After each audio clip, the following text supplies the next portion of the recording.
Hey guys, welcome to the SNE project. Today is going to be an instructional video, and I'm going to basically just show you how I cover bleeding wounds. And by no means should you take my final word for it. Obviously, I'm not a medical professional, but I do have some knowledge, so you could use this as an option, but I don't recommend you take my final word for it, because obviously I'm not a medical professional, but I do have some knowledge of what I'm talking about, so that's why I'm doing this instructional video. Alright, so I'm going to go ahead and start. So I use gauze sponges to take care of major bleeding and minor bleeding too. The sponge I'm using today in this video is the cover sponge by Kendall, and I always pair a sponge, as you guys have seen in my other videos. I'd always pair a sponge with a non-adherent pad so it doesn't stick to the wound. So those are what I'm going to use. I already have a sponge prepared. The package was damaged, so I opened it and thought I'd use it for an instructional video. So that's the Kendall cover sponge right here. Actually, in the package, it comes in twos, so you could use two, but you could also double up and use it as a thicker sponge. But so I'm gonna use also I'm gonna use this first aid from Z Medical, this non-adherent pad. All right, so always when you're dealing with blood, you should always cover up with gloves, so you don't you don't contaminate the wound and you don't get blood all over yourself. So always wear gloves. These are non-latex gloves, so I always include those in my kits, just so in case someone's allergic to latex. I don't have latex gloves, so here, always cover up. And I did draw a sort of wound spot to demonstrate a little bit. So what I usually do, this isn't going to be that long, but what I usually do is if I see a major wound, I usually open the non-adherent pad, go ahead and pull that out, and toss this away. Go ahead and pull that out, and then I place it directly on the wound, and then I open the gauze sponge while either I'm putting pressure or someone else is helping me put pressure.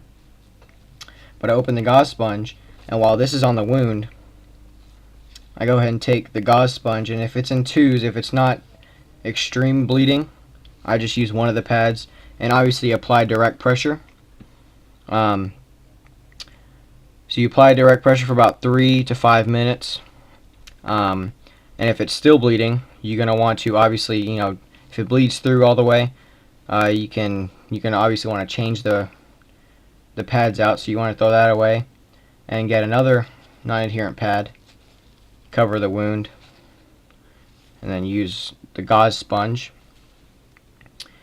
and obviously apply direct pressure again. Hopefully the bleeding will either slow down or stop until medical professionals get there, but this could save somebody's life.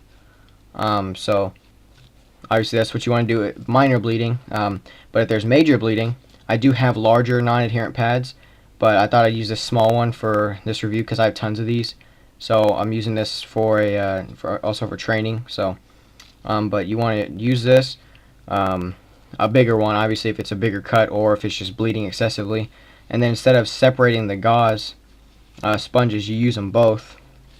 Put it on there and apply direct pressure for 3 to 5 minutes. What I usually do is, it helps me better, is I grab underneath and then squeeze, and then I elevate the limb so the blood rushes down the arm if it's in the arm, so it doesn't rush towards the wound, it rushes away from it.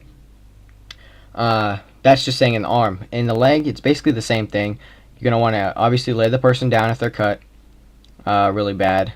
Elevate the limb while you're applying direct pressure so the blood will go back instead of towards the wound. Because if they're standing up and you're doing it, or sitting down, and it'll rush towards the wound,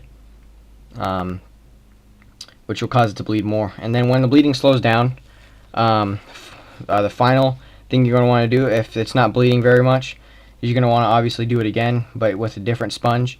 So you're going to take another non-adherent pad, a smaller one if it's not bleeding excessively. Keep the limb elevated. Non-adherent pad, and then another gauze sponge, and then don't apply too much pressure, but apply just enough to where it'll stay on and it won't bleed. You could also maybe, since they're right here, you could also use a rubber band to hold it on. So if that's on there, sorry about the tablecloth. If that's on there, you could use a rubber band to maybe hold it on. It's a little bit hard doing this with one hand, but you could use a rubber band to hold it on. It's kind of sloppy, but if I had two hands, it would be a whole lot better. You could use a rubber band, or you could use a gauze roll or an ace bandage. Something like that would be more ideal if you had it in your kit, but that's just something you could do. Alright, so this was the instructional video. This my first instructional video. I'm gonna hopefully do more if this gets a good amount of views. But one more just to put it back in your memory. I'm not a professional, but I've done this on myself before because I have been cut pretty bad before on my leg. I actually ran into some barbed wire, but it was dark, so I really couldn't see, and I sliced my leg open really big, and I happened to have a first aid kit on me, but this was back whenever I didn't really prepare as much as I do now.